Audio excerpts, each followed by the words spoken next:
Members, we will now move to the Assembly's Native American Day ceremony. Without objection, we will take up file item 15, ACR 140 by Assemblymember Ramos. The clerk will read.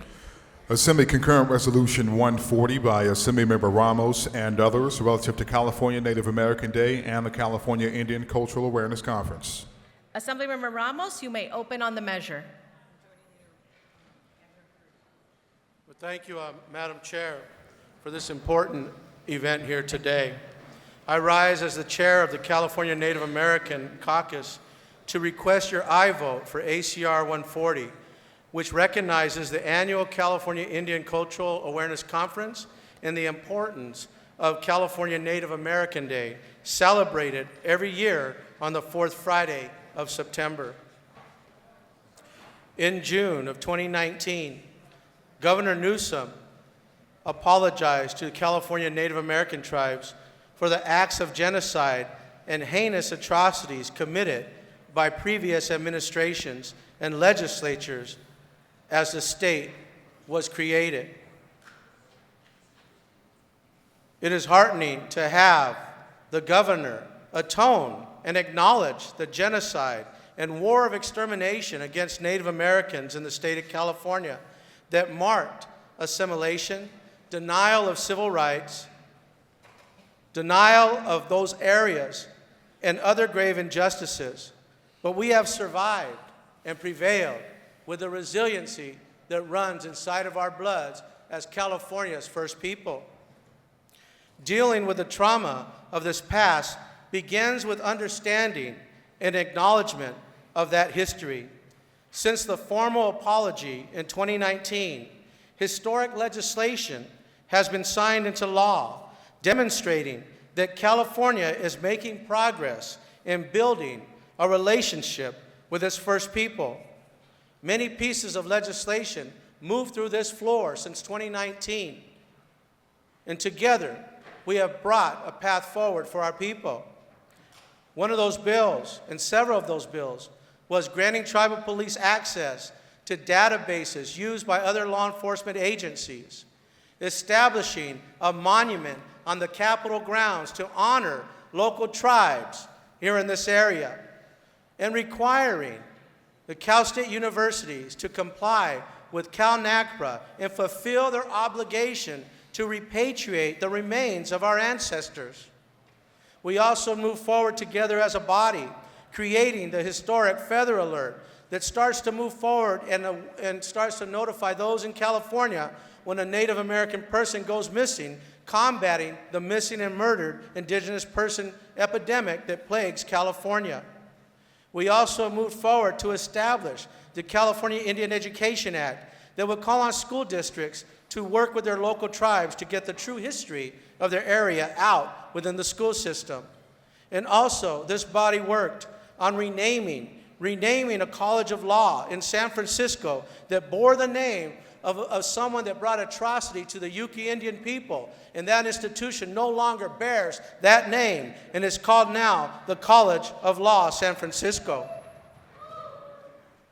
We also moved forward as a body, banning racist terms as the S word that continue to plague the state of California. And in 2022, AB 2022 was signed into law in 2021. These are just but a few things that we have worked together side by side to bring awareness around California's first people. Our passage of these measures and others through the discussion and testimony of California's first people in our hearings brought us all greater knowledge and understanding about the state's tribes and concerns. Together, we have helped to push the arc of justice forward. While we must acknowledge the dark history, we must also remember that California's tribes are resilient in the resiliency to move forward and to make sure that our ancestors' voices that are still crying out from the grounds in the state of California, tell them who we truly are as California Indian people, resonates in this chamber and throughout the state of California. We will learn about the awardees coming forward in this first class. We will hear about a strong and long-serving tribal chairwoman who has led her nation in search of prosperity, equality, and cultural preservation, and is succeeding on all these fronts. We'll also learn about a woman who works tirelessly to ensure justice and equity in her community and is always lending her voice to important Native issues here at the state capitol. In addition, you will also hear about an individual who serves her tribe as a top administrator and is courageously committed to fighting the epidemic of missing and murdered Indigenous people.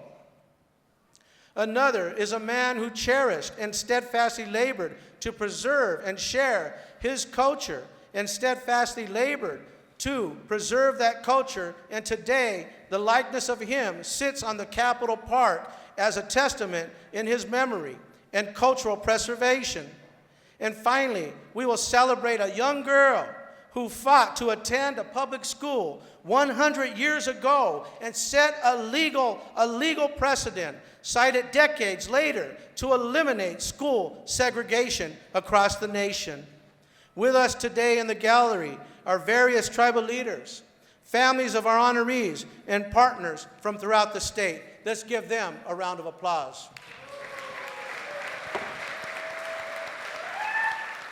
Seeing and hearing no further debate, Assemblymember Ramos, you may close. First, I want to thank all my colleagues for supporting this resolution. And it's only fitting that we're here today on our first day back, honoring California's first people. When the state was created, back then, one of the first acts they took was putting out a bounty on California's first people. This legislature is far different and shows the culture and diversity of each and every one of us in this House. And with that, I ask for your aye vote on ACR 140. Thank you. Would you like the first roll to be open for co-authors? Yes, please. Okay. All debate having ceased,